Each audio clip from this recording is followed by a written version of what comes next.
subscribe. It's the weekly D. Come along for the ride. Welcome to the weekly D. We going all in. H-Town legends, yeah, we do it for the win. Talking big facts, got jokes on deck. A podcast so fire, man, show some respect. Dropping in, telling stories so bold. Comedians, hustlers, legends and pros. We keep it light, keep it tight, but we wildin' too. If you ain't laughing, something wrong with you.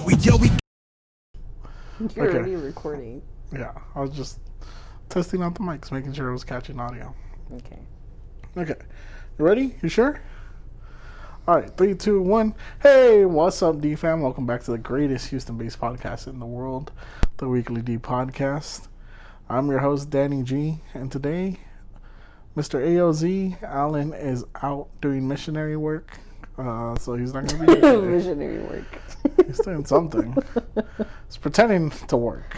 Pretends to work. I'm just waiting for Elon Musk to catch on to his job and what they do.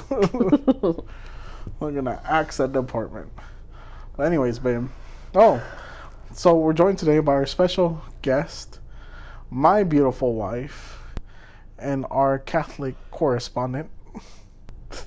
Wow. The mini boss herself. Oh, Daniel. Noelia. Woo. Hello. Hi, baby. Hi. How are you doing today? You look extra comfy, by the way. I'm doing pretty good. It's 10 p.m. Yeah. On a school night. On a school night. Okay.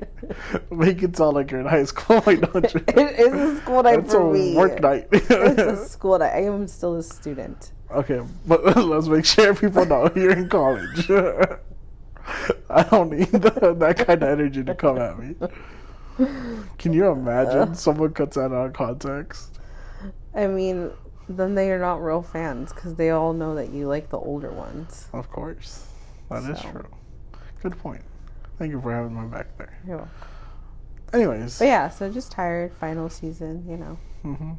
Just wrapping it up. That's good. I'm glad you're like cool, calm, and collected this go around. Yeah. It's not like the usual. Anyways, how was your day? My day?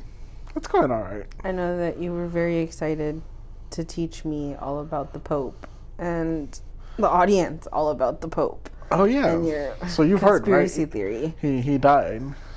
Yes, but I heard did he died. really die? Okay. That's the question. Is this how you're going to start is this? Is he really dead? No.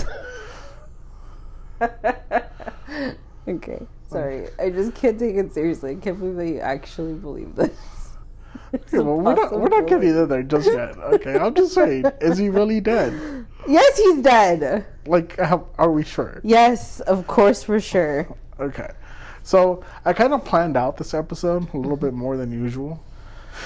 Not because you're here. Mainly because I was going to do it by myself. And then you were kind enough to say yes to join me.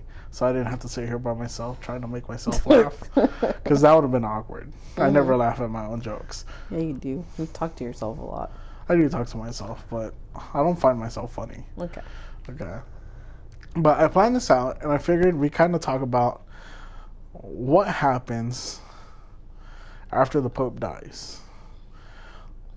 Because, as we all know, Father Francis, El Papa Francesco, Pope Francis, El Papa Francesco, as some people will say in Espanol, passed away the day after Easter, right? Which is technically the first day of Easter in the Catholic calendar, or is it the second day of Easter? I thought he passed away Easter Sunday. No, he passed away the day after.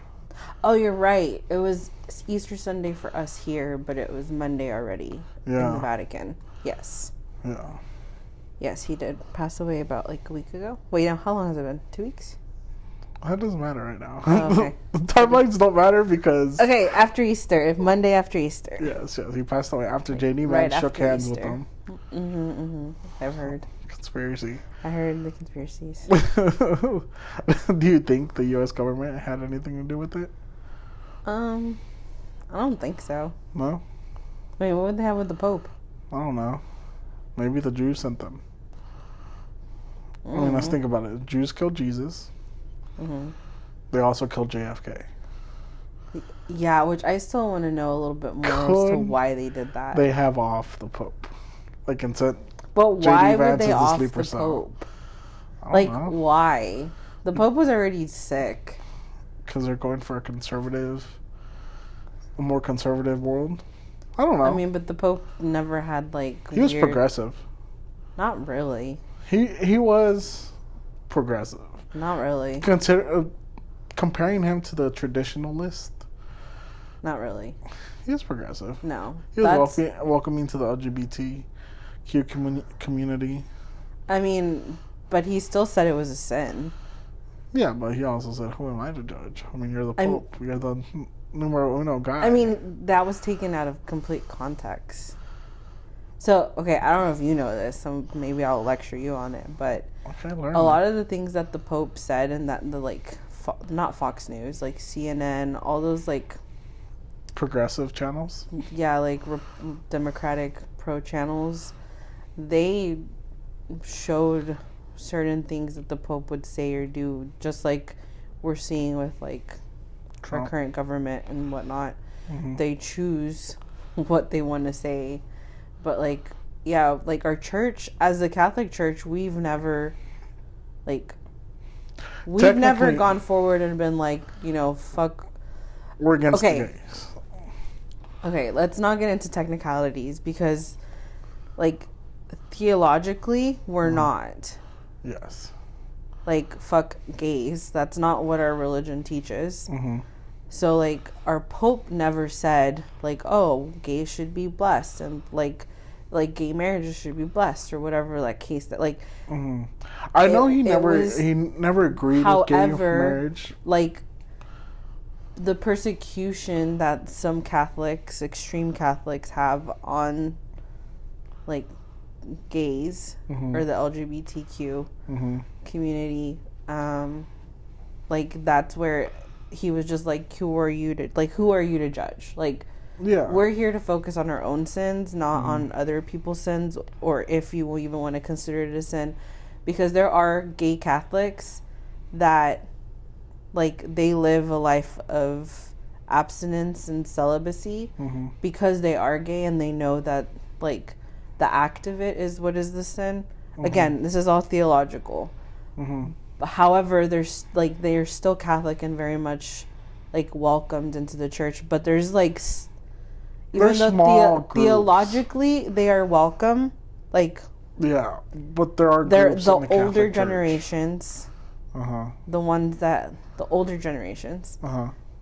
that are not progressive, and I say progressive with asterisk. Yeah, they are fuck that. Mm-hmm. But I mean, we've seen it at St. Lawrence. We've seen teens show up that are transgender, and mm-hmm. there's which no persecution St. Lawrence against these was kids. A caveat because when you go well, yes, because people here are educated.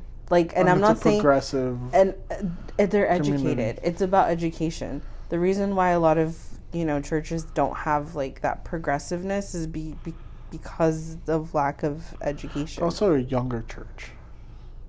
That in too. a lot of instances. That too. Yeah, I think that plays a huge part to it. Is that yes, it has its old community, its old group of people, but majority are a lot younger.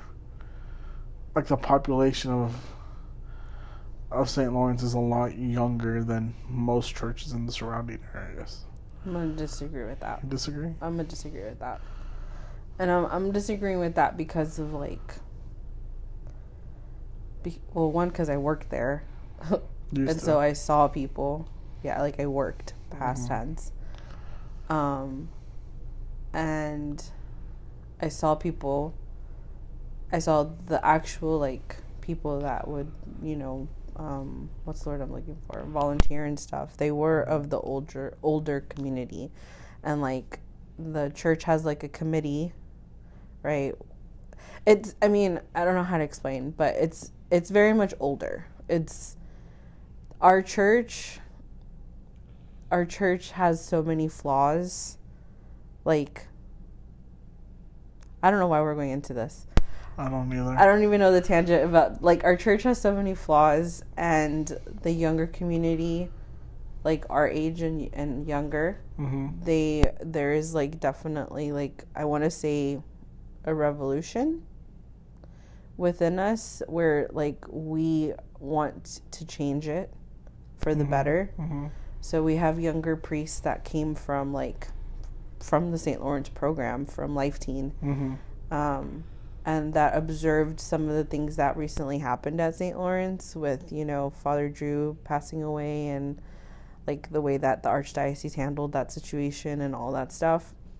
And they're seeing how it was a negative, like, how it negatively impacted the teens community. But then also with the Eucharistic revival, which happens, like, every 4 years, it was the first time that it was ever put on by, like, the younger generation, and the older, like, priests and, like, bishops and stuff, they caught attention to it, and they were like, why have we never done something like this before? And it was because they've never given the younger generation a platform, a voice, exactly. Yeah.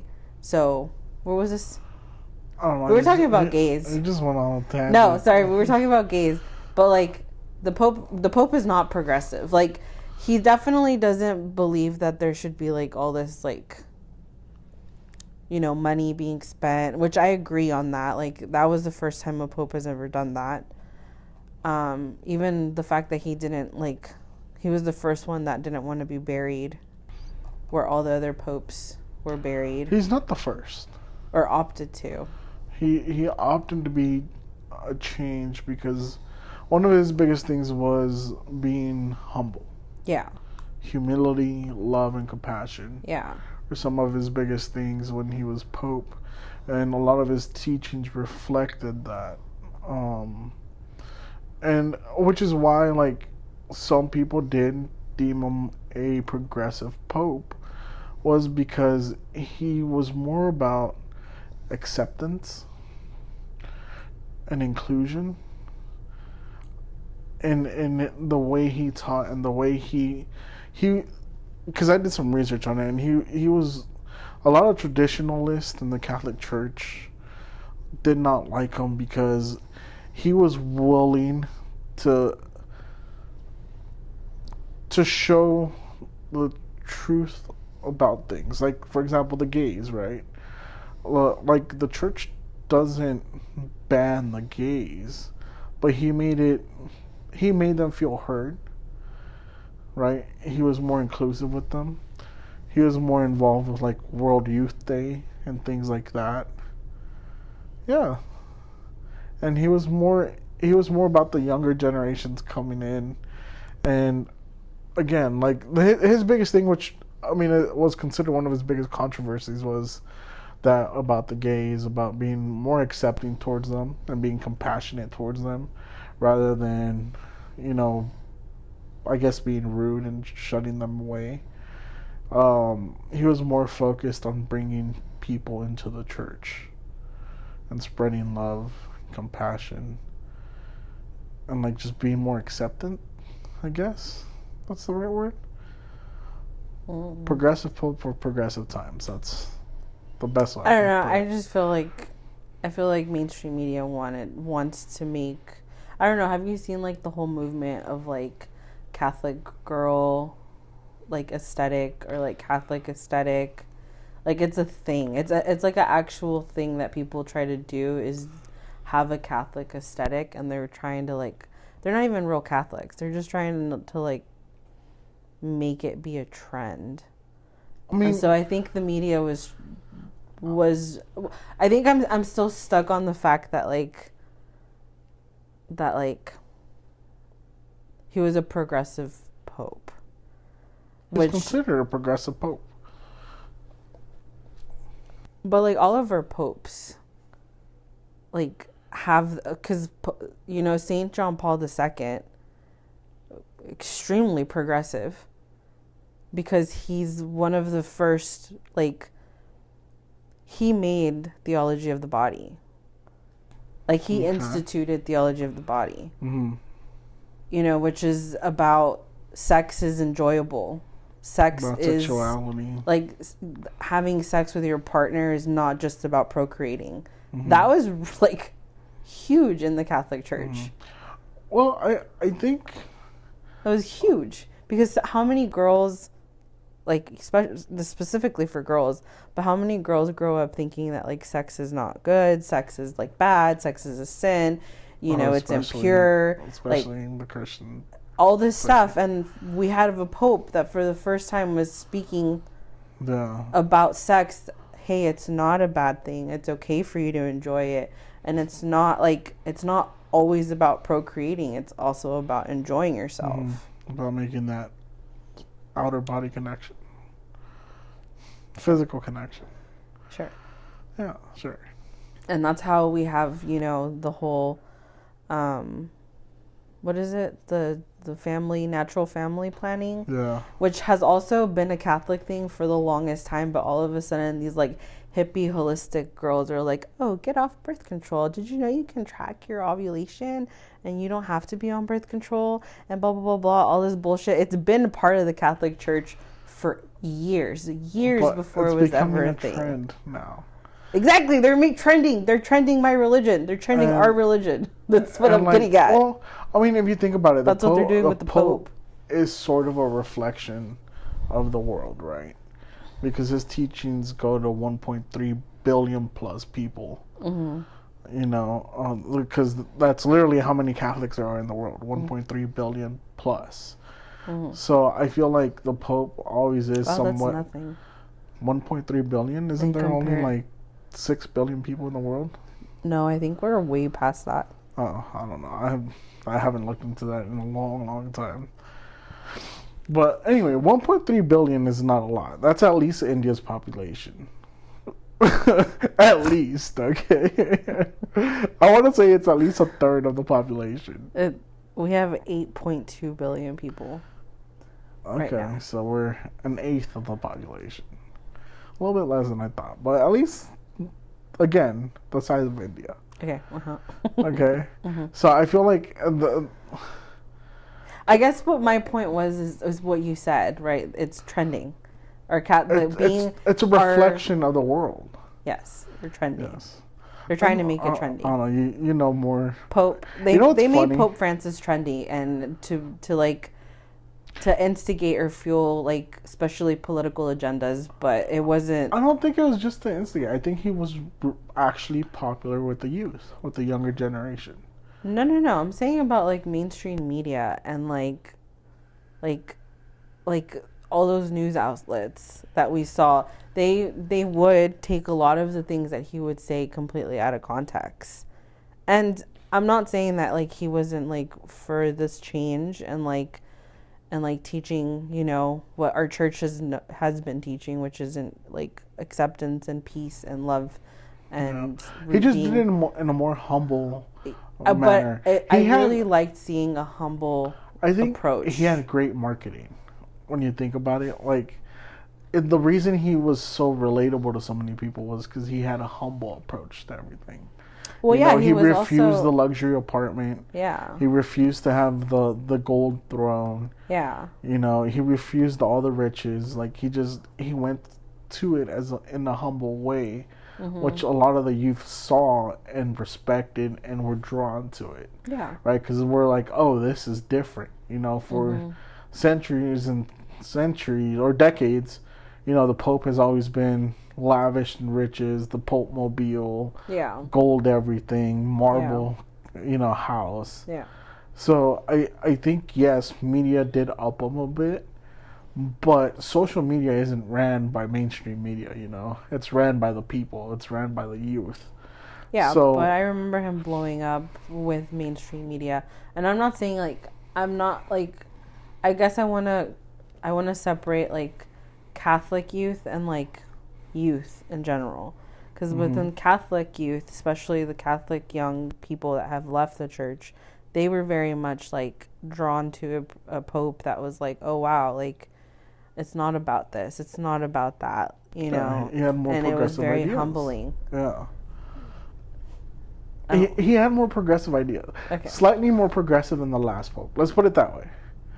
Slightly more progressive than Who the was last the previous pope? It was Benedict, wasn't it? No, it's the one that retired, that went into silence. The one that I have another conspiracy about. That I swear to God, this dude did something fucked up. Okay. And that's why he swore to silence. Okay. I mean, no one just goes from all his riches in the Vatican to I'm resigning to go to a monk sanctuary and never speak again. Like, you gotta have some secrets there. You don't think so? I don't think so. You don't think that someone that did some fucked up shit would have just been like, all right, I quit before y'all dig all this up. Let me go resign and just. I forget we had Pope Benedict. Not gonna lie. He looked evil. His thing was so short lived, and we were young. Yeah, I know we were young. He was the Pope with all the sex scandals. That's what I'm saying. Like, he had when all these sex scandals across like the world with priests, and the church was hiding it and trying to relocate them. I mean, we had one in our community. Yeah, but that was the archdiocese. That wasn't like but the archdiocese is directed by the Vatican. The bishops, the Pope, the Pope makes those calls. On a grander level, yes, he does. He is the president of the church. Mm-hmm. You'd be surprised that's not how church politics work. Oh, obviously, church nowadays, it's all screwy. That's not how church politics work. Oh, I mean, the person that did all the moving around of priests and yada yada was like of the Archdiocese of Galveston, Houston. Which would be the cardinal, no? You're muted.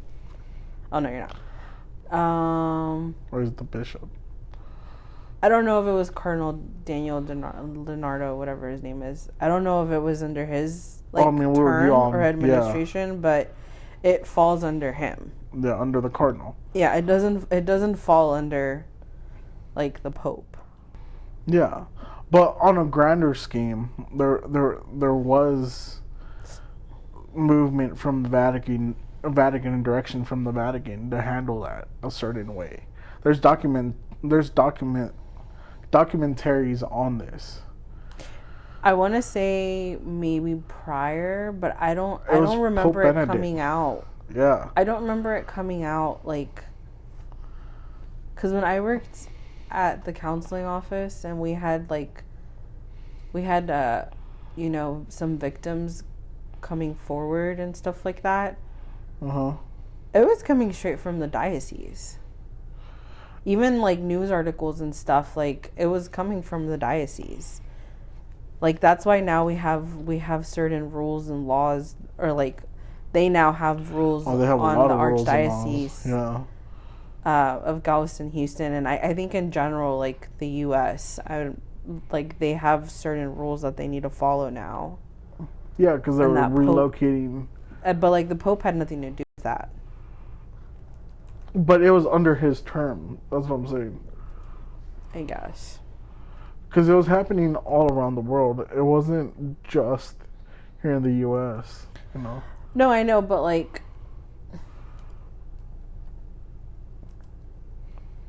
how do I explain this? Like, the whole, I'm trying to process and, like, respond, but think. According to ChatGPT, it says, the Catholic Church's global sexual abuse crisis came to light before Benedict's papacy, but he was heavily involved both as Pope and previous as head of Congregation of Doctrine of the Faith. As a cardinal, he was accused of not acting swiftly and transparently in many abuse cases. Yeah, so for his diocese that he was in charge of, yes. Does that make sense? And then look, in 2012, a report from Germany alleged that as Archbishop of Munich, he failed to act in at least 4 abuse cases. He denied direct responsibility but acknowledged errors. Again, so like what I was saying was right. Like the Pope has nothing to do with it. His actions were back when he was a cardinal. So same thing, like, so like whenever we have a church, right? Like you have like Father Lee or like Pastor, what's his name? Father Drew, sorry. Father Drew, or like we have different parishes. The pastor of the parish governs everything about that parish. The only way that the archdiocese like steps in is if like if there's enough complaints and valid complaints about the pastor. And then that's when the cardinal steps in. And the cardinal rules over the archdiocese that he has, but nothing goes back to the Pope. No, yeah, but what I'm saying is, during his papacy, it was a worldwide scandal. Well, yeah. Because it was happening, like, more often than it should have ever happened within the Catholic Church. Like, more reports were coming up more often than ever during his papacy, and he was very, like, well, I think that also happened because of the media. Like, it was also media, like, was... It could have been, because this is before social media. This is all legacy media. This is all because of the media. This is Univision, Fox News, CNN, Telemundo. Yeah, because, like, I mean, it's not like everyone knows that the church had... Scandals. Still has scandals. Exactly. Everyone knows this. And I mean, to this day, like, and we're not the only church that has it. Every church has it. Look at the Latter-day Saints. Like, every single church, like, has this. Yeah. And unfortunately, that's just unfortunate. But, like, it did come out, and I bet you that it came out during his term as Pope, because people were digging in dirt, like, and probably the people from wherever he was cardinal at, like, were like, how the hell is this man Pope? And they probably stirred stuff up, which is fair. I mean, they had every right to do that. I mean, he had one of his biggest controversial things that he did during his papacy was that he lifted the excommunication of 4 bishops that were World War II deniers. Like, there's 2 bishops in Germany. What do you mean deniers? Like, they don't believe that the Holocaust was a real thing. What? So they were excommunicated from the church, and Pope Benedict lifted that excommunication. He was German. They didn't believe that it was real? Well, they're deniers, so they're obviously, like, pro-Nazi. Do you think they were involved? I don't know. It just says that they were excommunicated. 4 bishops from the Traditionalist Society of Saint Pius X, so the 10th. Wow. Yeah. And the 4 bishops were public Holocaust deniers. What the I don't think it's that they don't believe, it's that they deny that the Holocaust was a bad thing. And then his biggest scandal was that his butler, Paolo Gabriel, leaked confidential Vatican documents to the press that showed the scandals and the corruption within the Vatican financial system. Money. Which, I mean, Pope Francis was really strict with it. He wanted full transparency, which is a progressive thing. Which is funny, because that's what the Trump administration is doing, and he's getting all the hate. Pope Francis also did not like Mr. Trump. And he was very vocal about... I mean, I know he didn't agree with the way that he spoke about immigrants. Yeah, he was very against the U.S.'s immigration policies during Trump's reign. Because, again, he's humble beginnings, progressive thinking. You should let all migrants in and treat them like brothers and sisters. I could have sworn I read an article that disproved that. No. There's tons of speeches where he actually, like he said, directing it towards Trump and the U.S. and the administration. That, you know, the U.S. should be open arms to the migrants and the migrant crisis. Yeah. That I actually verified and watched about 5 or 6 different videos from different news sources. That was. I know he was the first like Hispanic pope. First Argentinian pope. So that's one up for the Hispanics. All right, let's pause. Ooh, girl, just break it, share it, and let me hear you.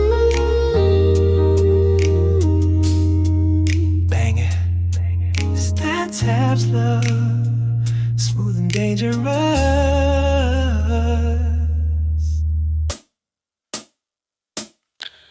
Girl, pull that wrapper back, let me see that shine. Split it right down the middle, you take yours, I'll take mine. You know I love it when you share your sweet. Now slide that piece on my tongue, let me feel that heat. The chocolate hit and we both feeling grown. Started kissing in the kitchen, now she grunting in the moan. It's melty, sticky, got us acting wild. She said slow down baby, I said just one more time. Break me off a piece, let's split this treat. Put that Tabs on your tongue, then ride this beat. We ain't gotta rush, girl, let's take our time. Cause once it melts, you'll be screaming for mine. Break it, share it, and bang. The chocolate got us swinging on the bed frame. It's smooth, it's sweet, it's sinfully deep. Tabs hit different when you got that freak. She said, damn, what's in the square? I said it's Tabs, baby, ain't nothing compare. Hit her in waves like a midnight sermon. Now she doing things that got me so searching. We broke it together, now we stuck like glue. Mountain on the floor with a wild point of view. It ain't just sex, girl, it's a transformation. You took that bite, now welcome salvation. You don't need roses, baby. Just unwrap it. Break it in two. Put that square on your tongue. And let the Lord take the wheel. Use code LOVE2390 for 20% off. Because every square share is a back blowing fair. Break me off a piece, share that sweet. We dipping in the chocolate, dripping heat on repeat. Banging like the choir, now she hit them notes. Tabs got her floating in a Sunday roll. Break it, share it, and bang. We turn dessert into a whole campaign. The weekly D approved from tongue to tongue. If it's Tabs, baby, you already know. You ready, bud? Yeah. Okay. But cool. Yeah. So let's I know we've talked a lot about the Pope and the Catholic Church, but let's talk about what happens. Maybe we shouldn't have asked me to do this because I can go on a whole tangent about it. Yeah, we're already like an hour in. No, we're not. Are we really? No, like 30 minutes. Oh. We still haven't gotten into any of my topics or conspiracies. But Study. You're good. I'm enjoying the conversation. I'm learning something. But are you? Because you've been fighting with me. I like to fight. You know, you fight with me all week, and this is the one time I actually get to fight, and I have proof. I mean, I'm not saying okay. I'm still caught on the progressive, but like I can see where I wouldn't necessarily say progressive, but I would say that he brought it back to the origin of what it means to be Catholic. And I wouldn't necessarily say that's progressive. I would just say like that's what we strive to be as Catholics. And it was very refreshing to see a pope that was humble about his like approach to it. That's why I think the word progressive is just like I don't like it. It's not what our pope is. That's because you're so used to the media. Yeah. Using progressive as such a negative term. Yeah. But like I feel like our pope is, I mean, there's such a beautiful representation of what our church is. Mm-hmm. And yeah, like, it was just very nice to see a pope that came from the same like different. background that we did. You know, probably, I don't know if he was poor or not as a kid, but understands what poverty is, understands where people that are poor come from. I would say he was very much a humanitarian. Yeah, very much so. Yeah. So it was very refreshing to see a pope like that. Very progressive pope. So continue with your conspiracy. Okay, so let's talk about what happens when the pope is dead. After he dies, what happens? I mean, I could tell them what I know. Okay, what's the first step? They have to call out his name. Okay, so the first step is they get a Charmander who confirms his death. Okay, what the Charmander does is he has a little hammer made out of silver. Mm-hmm. Very important detail, silver hammer, and he pops the Pope on the head and calls him by his baptismal name 3 times. Okay. The Pope doesn't respond in those 3 times, they consider him dead. Okay. And the Charmander goes and makes the announcement. And that's his only job? That is, he's like the right-hand man to the Pope. Okay. Okay, he's the Charmander. Very important Pokemon. Okay. Okay. So he confirms his death with a silver hammer. Mm-hmm. Now, I don't know if you know this, but silver is very important to kill certain kind of creatures. Mm-hmm. So this is where my thought process started, okay? Second step, which I found oddly strange but also very interesting, is they destroy the ring of the fisherman. So I don't know if you know this, but the Pope has a very specific ring that's made specific to him. Mm-hmm. Okay? And that becomes a stamp and his signature while he's the Pope. Mm-hmm. So it's like Pope Francesco's signature on the ring.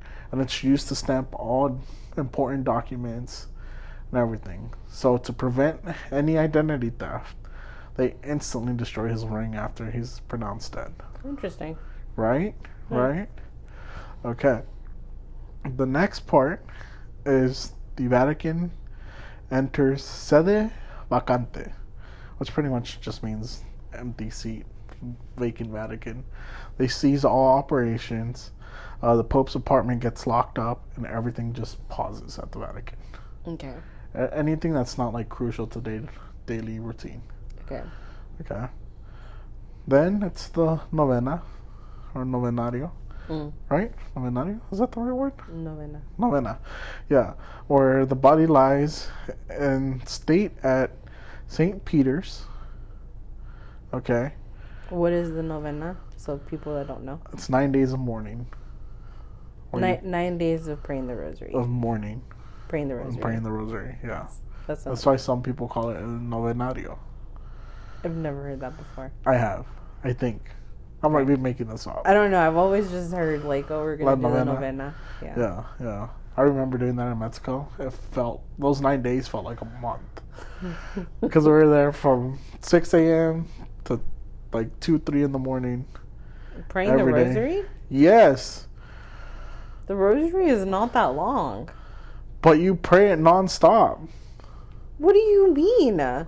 In Mexico, the rosary is done in 30 minutes. In Mexico, it's a whole different thing, man. I remember this as a kid. I was like, there's no way in hell we've only been here for 9 days. Okay? I lost track of days. Did they serve you guys like dinner and stuff? We will leave, go to lunch, come back, pray more.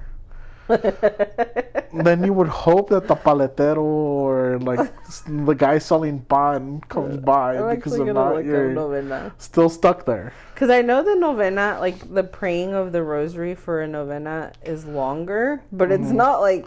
Oh, I remember this shit as a kid. 5 hours, 6 hours. As a kid, long. I was like, "Is this really like what you guys do?" It was crazy. It felt like a month. Okay. It was so crazy. Okay, so they do the novena. The body's at St. Peter's Basilica.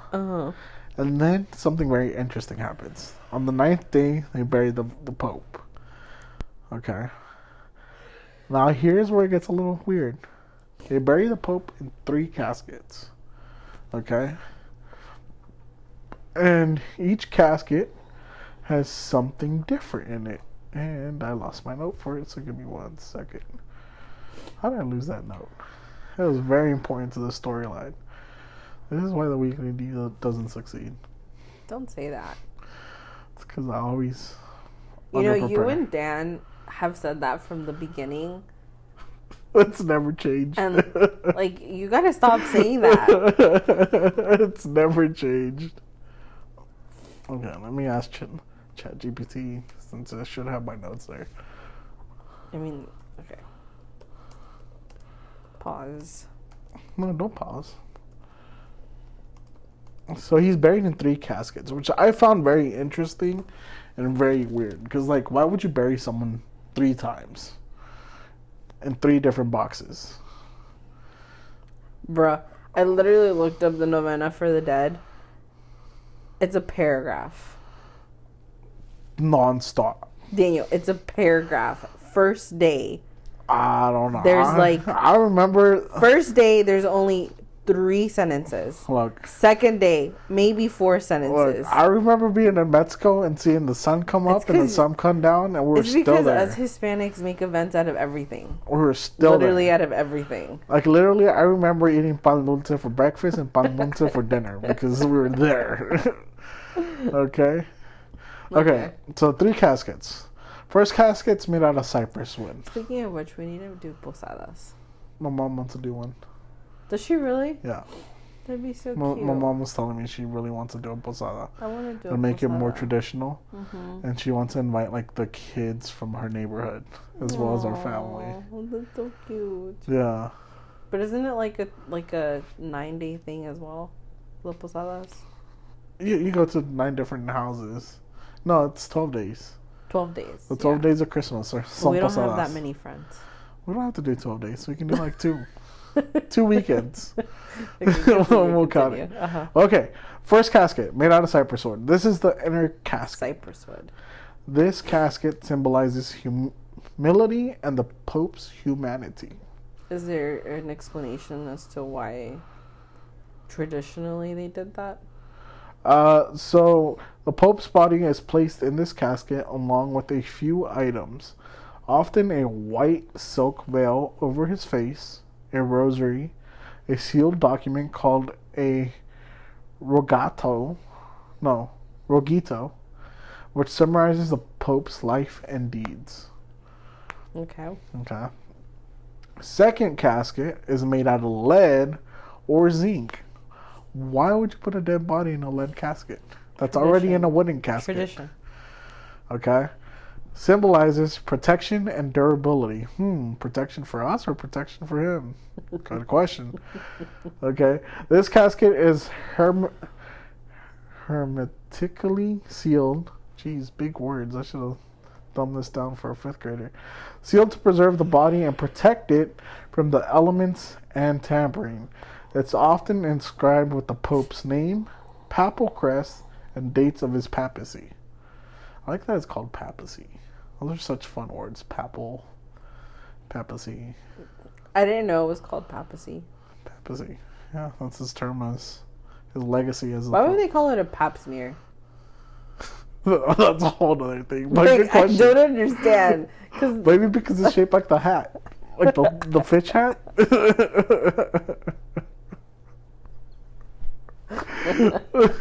No, I'm genuinely curious why they got the word pap smear.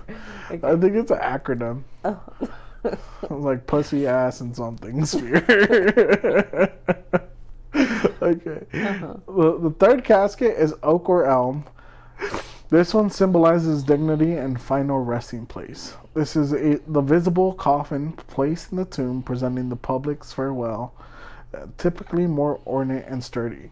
But, fun fact, it is sealed and nailed shut with golden nails. Oh, wow. Golden nails. Mm-hmm. Lead casket. Mm-hmm. Silver hammer. Mm-hmm. Is the Pope a vampire? I'm pretty sure they throw a little clove garlic in there with them just to, like, alright, stay in there. And then the weird thing is, like, they bury them under St. Peter's Basilica. Mm-hmm. Like, normally every pope, since I don't know who, gets buried under St. Peter's Basilica in, like, it's like a special area underground where they have all the popes buried in 3 caskets. Are they hoarding vampires, like, for the final days of the earth? Like, when Jesus walks, are they all going to rise and attack? Like, you've seen Midnight Mass, the show on Netflix. They thought it was Angel Gabriel, and it was a fucking vampire. We're going to see Pope Francesco just pop out and bite someone. But you didn't try to look into why they chose all these? There's no answers. It's just a tradition. Traditionally, this is what it's done. And here's the crazy part. This is why I'm convinced Pope Francis might be the actual vampire. They hit him with the hammer 3 times, didn't answer. But he opted, 1, to not get buried at St. Peter's Basilica, because there's probably garlic there. He probably knows, can't get past the garlic. 2, he opted for a very basic burial without the 3 caskets. He opted for a wooden casket. No lead, no silver, just the gold nails. I think he's planning to come back. He's about to midnight mass the Vatican, okay? Give it a couple years after the next Pope, Mr. Wakanda, comes in. And because we're getting a black Pope. I'm convinced. I hope we don't. Next Pope is going to be the Pope from Ghana, Mr. Wakanda forever. I hope we don't get him. He's super conservative. I really hope we don't get him. His name is Peter Turkson. He's from Ghana. He'd be the first African Pope in 1,500 years. Just imagine the Black Panther in the Vatican. Daniel. Just imagine the name of the Father, the Son, and the Holy Spirit, and Wakanda forever.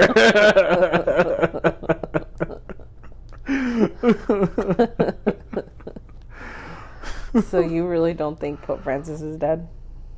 I think he's a vampire. I think he knew he was a vampire. Like, I think other popes, they weren't sure. Or they weren't smart enough to, like, write out their will before they died. So they died, and they're like, fuck, now we're stuck in these coffins under St. Peter's Basilica. I think Pope Francis, he was onto something. So do you think that like... I bet you that's why the other pope went into silence. He resigned and went into silence because he didn't want to get bit. He wasn't ready. He wasn't ready to be a vampire.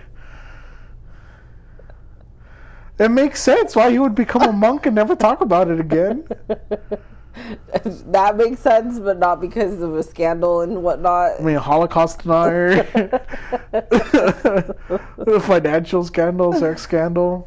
Is this really what goes on in your head? Sometimes. Last night, that's all I thought about. Can I ask what made you think that he was a vampire? Like, what sparked that?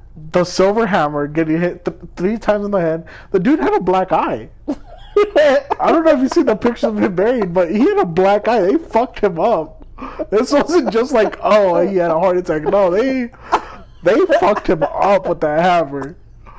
Okay? They were making sure he was out and about. So, but... And it's just sus, okay? No, what is sus? He passed away. First of all, vampires have to get actual silver in their body, not just outside of their body. That's why they use lead. Keeps them in there. Is that actually true? Gold nails? Gold doesn't do anything. If you know anything about vampires, and I am the expert because of Twilight, does nothing. Twilight's not real vampires. Twilight is real. No, Twilight is real. Nothing Blade, Nosferatu, that weird movie we watched not too long ago with the giant Russian dude with the little peepee. That was a vampire. What? Do you not remember it? Nosferatu? We literally watched it like 3 weeks ago. I fell asleep halfway through it because it was kind of slow. It was about the guy who goes to like this Russian oligarch's house, and he turns out that he's a vampire. And he gets out of his casket naked, and he has a little wee wee. Oh! You know what I'm talking about. I know what you're You know what I'm talking about. I know what you're talking about. I was like, what the hell are you talking about? What movie? Was that really the name of the movie? Nosferatu, yeah. Joe Rogan told us it was the best vampire movie he ever saw. Oh, that asshole. That was the worst vampire movie I've ever seen. You're going to take over. You're going to take... Black Mass by far. I've never... Best. Oh, Black Mass, yeah. Or no, Midnight Mass. Midnight Mass. That one was good. That was one of the best vampire anythings I've ever seen. That was good. I love their twist with the church, like how they like and the Angel that. Gabriel. Yeah, that was good. Pope Francesco. Yeah, it's gonna be a fucking vampire. Watch. We're gonna see Jesus walk. We're gonna see Jesus walk. Pope Francesco vampire. That's why they fucked him up with the hammer. That only makes sense. So you think he died not of natural causes because they fucked him up? I think the Jews had a piece of this. So now the Jews are vampires? No. They're trying to stop the vampires. Are Jews werewolves? They killed Jesus, okay? So are Jews werewolves? No. Then what are they? They're like Van Helsing, the vampire hunter.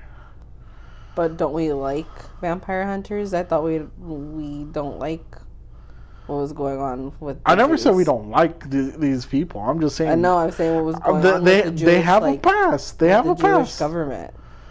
I mean, that's something... Not Jewish people. I'm just talking about they have a past. They're known to be hitmen, okay? Jesus Christ, JFK, Pope Francesco. Uh-huh. Makes sense. Sure. Makes sense. And you're they all have something in common. You know what that was? What? Catholicism.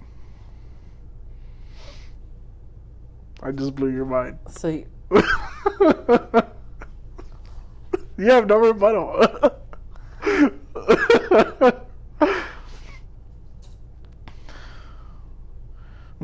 JFK was a Catholic. I could see why you thought this through. Midnight Mass. Midnight Mass is not... It's not even part of this conversation. Okay, well, I'm just saying. Makes sense. They got some hitmen out there. Silverhammer. So then does that mean that we're vampires? We might be. I mean, we drink. Oh, no, I think we're too brown. We're in the sun too much to be vampires. We do drink. Maybe that's why we have to drink the blood at communion. Would make sense, right? Now that you're thinking about it, the wheels are turning. Jesus turned blood into wine. He made it tasty. Maybe we are just vampires. Wait, what if the Catholic Church is just vampires? We just never knew it. That's why we have eternal life. That's why Jesus could walk on water.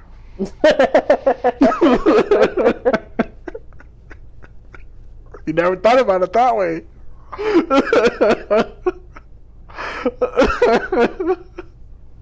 You're ridiculous. See, you never thought about it that way.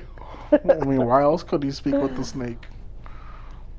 And he went up to the mountains for 40 days and 40 nights. Why? Vampires can talk to snakes? Oh, no, I'm stretching it here. I'm trying to make connections where connections shouldn't be made. You're so ridiculous. Well, that was an interesting conversation. I'm telling you, he's a vampire. Okay, so I was thinking last night while I was putting all this together, what would the Vatican and the Catholic Church look like if you had a chance to run it? If I had a chance to run it? Me. I know that's probably will never happen because they don't accept women in their club. They got that part right. I'm playing. What are you playing about? What part are you playing about? I don't know, whatever you reacted to. You were like you were going to stab me. You immediately were like, I'm playing, I'm just kidding. You looked at me like you were going to stab me, so whatever part made you want to stab me, that part. What would you change? What would you do? What would you do? What would I do? Yeah. First off, we're getting rid of wine. Tequila all day. Meaning tequila and noblea with cajeta. Daniel. That's what we're doing. You're ridiculous. You're so ridiculous. And then my Pope, I would elect the Pope. Uh-huh. And it would be the Pope that DJs at raves. Oh, the priest? The priest. He would be the Pope. every Mass at the Vatican would be a rave. You're ridiculous. Imagine a church that raves. Did I just think of like $1 million cult idea? The church that raves, babe. Worship music, but raves. I mean, I think that isn't there worship raving songs? Yeah. Boom, boom, boom, boom, boom, boom. Or Oceans as an EDM song. You can make one. I could make one. You should try. I will try. Oh gosh. I will try. Hillsong, I'm coming for you. Hillsong has been out of business. What happened there? That was a whole scandal, right? Yeah, like, there was some like sex scandal, like sexual abuse. Yeah. I swear, like religion and cults are so close to each other. Religion and cults, or do you mean religion and sex scandals? Well, cults have sex scandals too. That's what I'm saying. That's like, it's such a fine line between being a religion and being a cult. Yeah. But it all ends in sex scandals at some point, which is unfortunate. Yeah. Let's start a cult. A rave cult. You can't even keep up. Okay, miss. It's 11 o'clock in Mardi Gras and I'm ready to go to bed. I kept up New Year's Eve. Okay. You didn't. I did. You were tired. No. I partied all night long. I was ready to keep going. I don't remember that. I remember you falling asleep as soon as we started driving home. For New Year's Eve? Mm-hmm. No. Mm-hmm. That's a lie. It's a lie? Yeah. Where's the proof? You know that they have a party that's going, like, touring for 30-year-olds. Yeah, old people raves. They start at 7 and end at night. They start at 5 and end at 9 p.m. Oh, no, babe. I can't do that. Why not? That's too early. What? Who the fuck cares? I care. You go in, you don't even know when the sun is out. You just party. I feel like, back a few years ago, whenever I'd be like, man, why the fuck do we have to go party so late? Just to be out late and then wake up late. It's like the cycle just doesn't stop. I always wanted a place that parties at 5 p.m. so that way I could be out by 9 and in bed at a reasonable hour, but still be able to enjoy a party scene. What is so complicated about that? It's too early. What do you mean? It is perfect. I get to go to the whole club. Point of partying I late. get to party and then be in bed by 10 p.m. No. after like working out from the party. Hear me out. The whole point of partying late is that you're gonna make bad decisions. Okay. You can make bad decisions from 5 p.m. to 9 p.m. Hold on. It's all reasonable. Hold on. Listen to me, Linda. Listen. You make bad decisions at night, right? You get home really late. You sleep more than half the day away. So by the time you wake up, you only have to worry about those repercussions for like half a day rather than the whole day. Now think about it this way. You party from 5 to 9. You make a shitload of bad decisions. Mm-hmm. You wake up hungover at 7 a.m. Mm-hmm. Now you have to deal with that hangover the whole day because you woke up at 7 a.m. As for but you're also if you not wake up hungover you're also at not noon, considering the recovery time at which we take.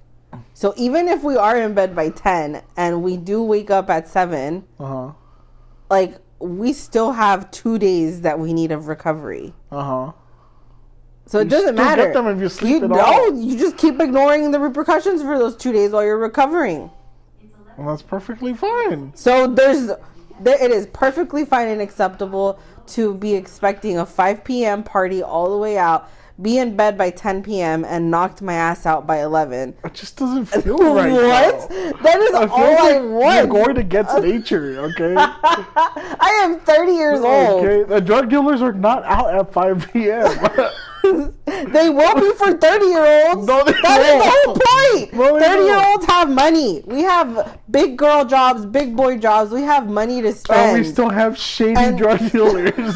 That's part of the fun of buying drugs. Is you But they'll be out at the 30-year-old party. They're not going to be out at the 30-year-old. Yes, they will. Because they know. They know no. these people need to get some like No. fun and like they're gonna be handing out Kool-Aids and Capri Suns. They're gonna give you a bag of gummy bears, a bag of Scooby snacks. No, they're not. And We're not Gatorade. children. We're not children. If you're partying at 5, you're a child. No, you are not. Okay, if we were partying at 5, you know what they would hand out to us? Liquid IVs. Water. Lots of water. It already does. Who has fun with the water at a party? People that don't need alcohol to have fun. There's not a lot of people in this world that have fun. Daniel, with after working a 9 to 5, Monday through Friday. All you want to do is drink after. That's what I'm saying. Okay, let's say that you do go drink. Okay. Right? You go to a party because your ass is not going to be up by 11 to go party. It'll be your ass is going to be awake for the next like 4 hours. Here's the other part. So you go party from 5 to 10. Okay, but what if you lose 5 to track 9. of time? That's another thing. But here's the thing: if you party, but that's fine. That's fine. No. Because if you party up, no, you shut. It's my turn to start. Okay. Look. I found the medium. Okay, the medium. Right. I like the 5 p.m. to 9 p.m. Okay. Genius idea. So since you don't party anymore like you used to, but this is a genius idea. If we started at 5, finished at 9, right? Go get something to eat. And then continue the party from 11 to 2 in the morning. That's exactly what I was leading to. Okay, if you party from 5 to 9 and you lose track of time, you are fucked.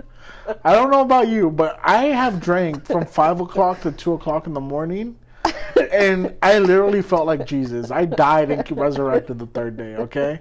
I was drunk for 3 days straight, okay? So partying early could be a bad thing because you lose track of time. See, at least if I party at 11 or midnight, I know, hey, it's getting really late if I see the street lights and everything turn off and the sun come up. Like, I know, like, okay, this is time to head home. But if I start at 5 and I lose track of time, if I go all the way to the next morning, I'm going to be retarded. I'm going to be super drunk. I'm going to be super hungover the next day. And that whole waking up at 7 bullshit, that ain't going to work because I'm going to be still drunk. Probably still drunk the next day. And by the 3rd day, I'll have the worst hangover of my life. Where I'll feel like I'm dying. And then it's still going to take me 2 more days to recover because I'm old now.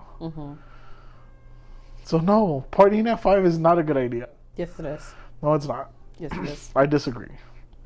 Well, then you can disagree and stay home because I want to party from 5 to 9. Okay. And then be in bed at a reasonable hour. And then I'll be on party. Do that. Start CatholicRaves.com. The Catholics are the ones that are in bed by 9. So they can make on it... a Saturday. Not on a Friday. Practicing Catholics. I do want to add that. I've hung out with some Knights of Columbus in my old church. They can party.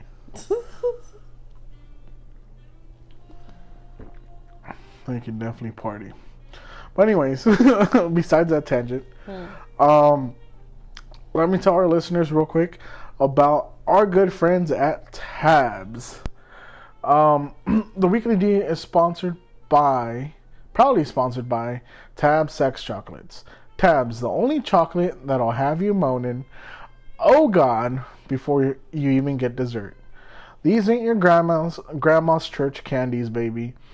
Tabs are microdosed, melt in your mouth, miracle workers designed to boost sensation for men, women, and anyone with a pulse. You're not just getting lucky, you're getting spiritually aligned.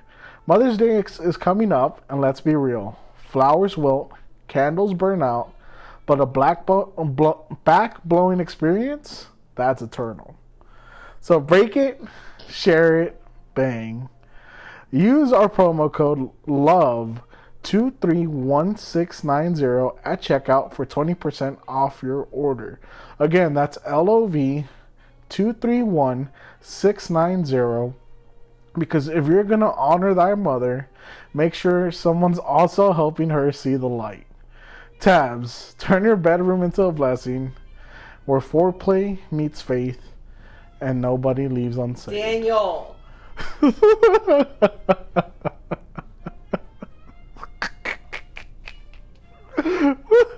I worked on that for like an hour yesterday. I have no words. No words. Other than disappointment. Disappointment? But hey, that's okay because Tabs pays the bills. Alright. Before we go into our last segment. Imagine the things he used to do to pay the bills. You don't want to know. And before we go into our last segment, let's tell y'all about our good friends that'll get you loud and lifted. Let's give them a shout out. Honeysuckle Brand and the real saints behind the Mood Room Garden and Bar. Located at 711 Milby Street in the heart of H-Town, they've got the THC goodies that'll have your stress melting faster than a paleta in July. I'm talking seltzers, gummies, infused drops, all curated for the most unbothered, unholy, and undeniably vibey experience this side of the pearly gates. And look, Mother's Day is coming up. You could give her flowers. You could take her to brunch. Or you could take her to the mood room, let her sip a nectar seltzer, and finally let that woman feel something other than rage and arthritis. Use the link in the show notes below to get 15% off only for our blessed Weekly D listeners.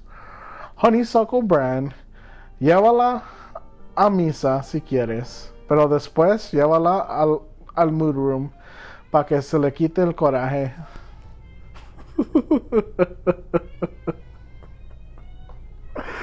I worked on these things for an hour yesterday. Well, okay. Let's get into the most popular segment of the show called Spill the D. Hey. Hyped up, heavy 808s, drop. Hey, it's time to let it go, let it ride. Spill the D, don't run, don't hide. Danny G, AOZ on the mic tonight. Anonymous confessions, let's shed some light. Do you know what's the lack of disappointment? I mean, just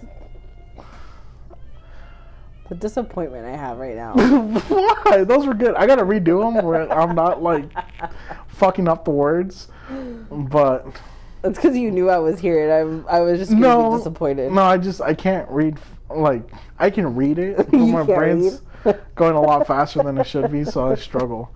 It happens all the time. Okay, but it's okay. So it's time for Spill the D, the Weekly D's favorite confessional segment where our listeners send us confessions. Did you pick ones anonymous that are related to the church? Yes, these are. We literally chose church-related topics, and we searched through the emails, through the messages, and we found 2 very good confessions that I think you're gonna like, babe. I don't think I'm gonna like them. Okay. So this week's Spill the D is about Catholic chaos, confession so wild that even Jesus might cover his ears. Are you ready for the first one? Sure. Okay. It says, "Bless me, Weekly D, for I have sinned. And this is so bad I still can't make eye contact with the candles. Back when I was in college, I was dating this super devout girl from a campus ministry group.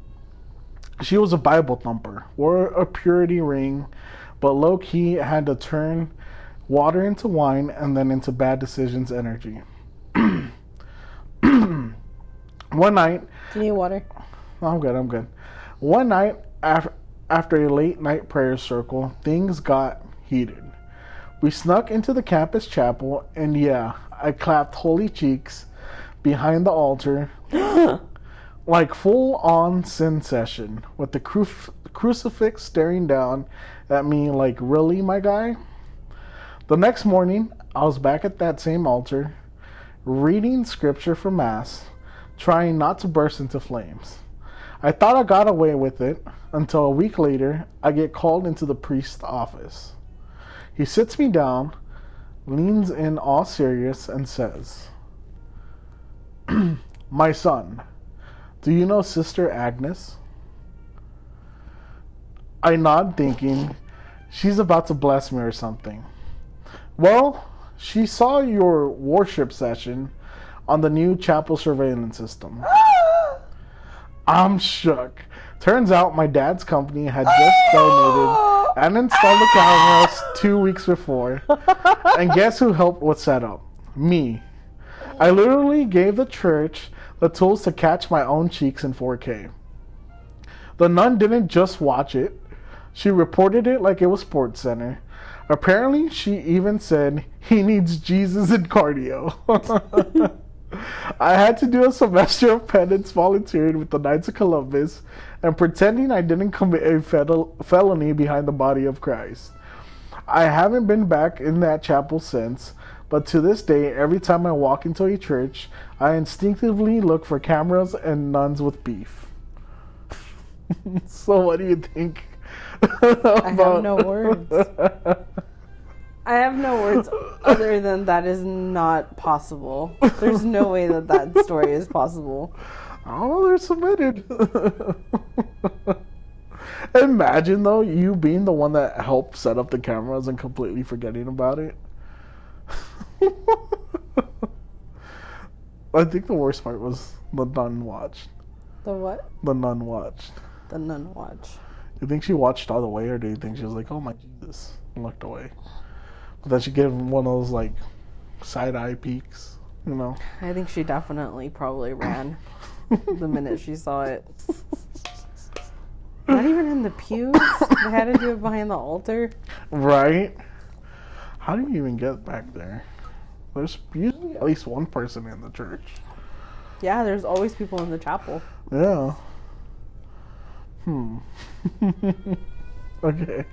You ready for a second one? This is the last one. Okay. And we're going to end it for tonight. Okay. Okay. Okay, it says, y'all really bringing out the demons with these confessions, huh? Okay, let me take y'all back to a time I never fully recovered from. I was 16, growing up in East Houston, freshly hormonal and tragically in love with this fine-ass new priest at our church. Oh, God. Father Gabriel. Baby, when I say this man looked like a novena cover model, tall, caramel skin, thick brows, and that voice. Deep, smooth, like he gave ASMR blessings on YouTube. Anyway, this was right after my mom's divorce from my dad, aka El Inútil. She was in full heartbreak mode, blasting Paquita la del Barrio's Rata de dos Patas at 6 a.m., drinking boxed wine in a pink robe, and talking about how she was ready to reclaim her youth. Girl, no one asked. It was the annual church bazaar, real Houston vibes, loteria under the tent, youth group selling aguas frescas, some uncle DJing under a tarp, and then there he was, Father Gabriel, helping at the raffle booth, wearing a fitted white tee and a tiny gold chain, like he just left a Bad Bunny meet and greet. Stop. I was trying to keep it holy, but whoo, Jesus was testing me. Stop. My mom, she clocked him instantly. She rolled up in her post-divorce revenge fit, tight jeans, red heels, halter top that said blessed like it was a threat. 2 micheladas deep, she strutted up to Father Gabriel and hit him with, "Mijo, I don't usually flirt with priests, but you look like temptation in a collar." Then, and I swear to La Virgencita, she followed up with, "Are you hearing confessions later? Because I got some sins that need hands-on healing." I died. right there next to the bouncy house.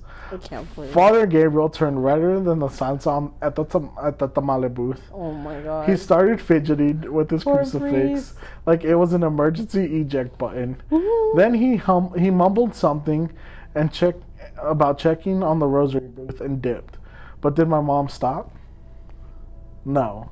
She hit him with, "You ever get tired of being holy, Poppy?" And I swear I saw a candle blow out on its own. We had to leave early after she tried to grind on the deacon during a live conjunto performance, and the church lady started whispering the Hail Marys in rapid fire. To this day, I can't walk into that parish without the señora at the tamale stand calling me la hija de la suelta. Moral of the story, divorce is real. Horny moms are realer. Divorce is real. And if your priest looks like he could be in a reggaeton video, hide your tias and your mom at the next church. I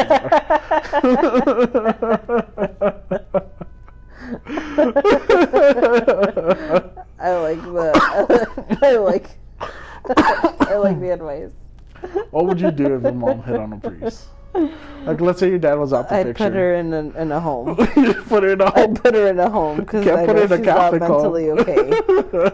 Because that lady, I would put her in a home. Oh my gosh! It'd be so funny. Can you imagine if your mom were to hit on a priest That would be in front awkward. of you? That would be awkward. You'd be like, I'd throw water on her. I'd be like, calm down. Cálmate. Oh, that would be funny. What if someone you knew, though? Like, you know who I could picture reading this story? I can picture one of your friends, ex-friends, Sarita. Like, I can feel her having those vibes.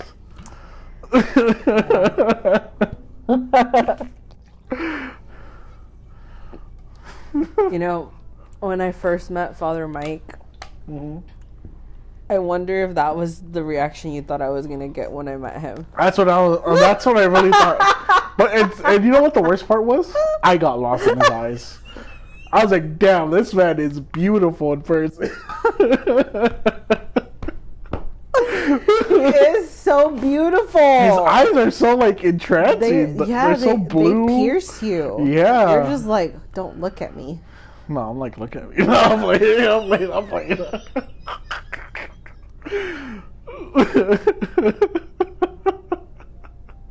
I swear you and Alud are gay. I know it. No. I know it. We've never done anything gay.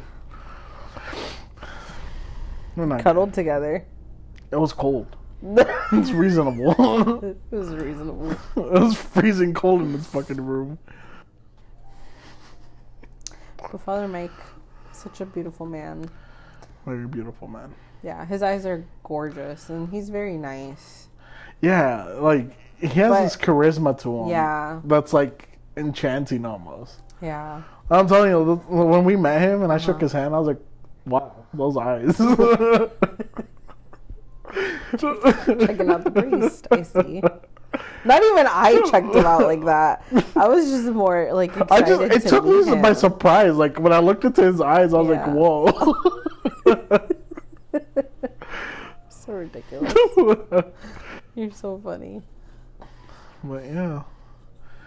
So what would you do? Check your mom into Check my mom into a nursing facility. Well, you can't put her in the Catholic nursing facility though. Yeah, you can. There might be more priests. I feel like there'd be more nuns than priests. Oh. Good call. Good call. She'll be happy. Yeah. Maybe on Sundays I'll have to sit her in the back. But oh my gosh, that's ridiculous. That's hilarious. But yeah, this was the Weekly D. Yay, we did it. Yay. High five, babe. Love you. That was a good episode. Good job. I liked it. I don't remember what we talked about, but I know we talked about the Pope at some point. We talked about vampires. The Pope's a vampire, that's right. Still convinced. I still have not seen any proof to not be convinced that he's a vampire. I'm telling you, that's why Pope Benedict. He wasn't ready. He wasn't ready. I don't think so. I don't know, I'm telling you. We're going to see Jesus walk and we're going to see the Pope. You know, Have you come seen back. both of them? They come back, Wakanda forever. You're ridiculous, Daniel. All right, this has been the Weekly D podcast. I'm your host, Danny G. That was my beautiful wife, Noelia, joining us today. This has been the Weekly D podcast. And remember, if you can't get it daily, get it weekly. Peace. Love you. Yeah. This ain't for the politics. This ain't for the praise. This is for the man who walked in sandals, even when the world asked him to wear gold. R.I.P. Pope Francis. You didn't need a throne.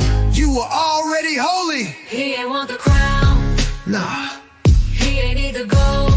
Nope. He just fed the poor. Yeah. Try to save your soul. Santo. Papa. Pueblo. I'm more.